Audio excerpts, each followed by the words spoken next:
मित्रांनो, आजचा व्हिडिओ त्या प्रत्येक व्यक्तीसाठी आहे ज्याला असं वाटतं की माझ्या आयुष्यात हे नाही ते नाही, मला या अडचणी आहेत त्यामुळे मी यशस्वी होऊ शकत नाही। माझ्या स्क्रीनवर तुम्हाला एक व्यक्ती दिसत असेल ज्याचं नाव आहे निक वुईसिक। या निक वुईसिक यांचा जन्म 1982 साली ऑस्ट्रेलिया या देशात झाला। जेव्हा यांचा जन्म झाला तेव्हा यांना दोन्ही हात आणि पाय नव्हते। त्यानंतर आजूबाजूच्या लोकांनी यांच्या वडिलांना सांगितलं की या मुलाला जिवंत ठेवून काय करणार, पण समोर जाऊन याच निकनं वयाच्या 18व्या वर्षी संपूर्ण ऑस्ट्रेलिया या देशात एक प्रेरणादायी वक्ता म्हणून स्वतःची ओळख निर्माण केली। एवढंच नाही तर वयाच्या 28व्या वर्षी याच निकनं एक पुस्तक लिहिलं ज्याचं नाव होतं मर्यादांशिवाय जीवन, म्हणजे एक असं जीवन ज्यामध्ये कुठलीच मर्यादा नाही, कुठलीच अडचण नाही। हा निक म्हणतो की ज्या गोष्टी आपल्याकडे नाही त्याचा कशाला विचार करायचा, त्यापेक्षा आपल्याकडे काय आहे त्याचा विचार करायचा। देवानं मला हातपाय दिले नाही पण देवानं मला बुद्धिमत्ता दिली आणि म्हणून मी त्या बुद्धिमत्तेच्या जोरावर समोर जाईन।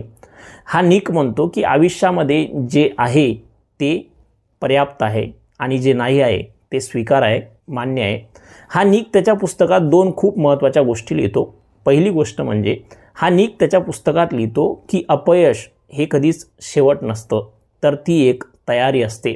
आणि दुसरी गोष्ट की तुमचं जे काही अस्तित्व आहे ते जगात तुमचं मौल्य ठरवतं, म्हणजे तुम्ही जितकी स्वतःवर मेहनत घ्याल त्यानुसार जगात तुम्ही किती मौल्यवान आहेत हे ठरवलं जातं।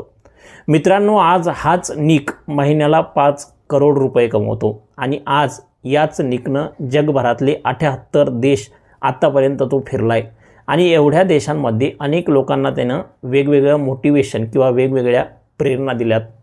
हे संपूर्ण व्हिडिओ बघितल्यानंतर किंवा या व्यक्तीला बघितल्यानंतरही तुम्हाला असं वाटत असेल की तुमच्या आयुष्यात खूप अडचणी आहेत, तर ही खूप मोठी शोकांतिका आहे।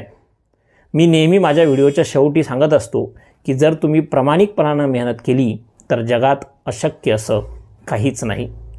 व्हिडिओ आवडला असेल तर तुमच्या मित्रांना नक्की पाठवा आणि चॅनलला सबस्क्राईब करा। धन्यवाद।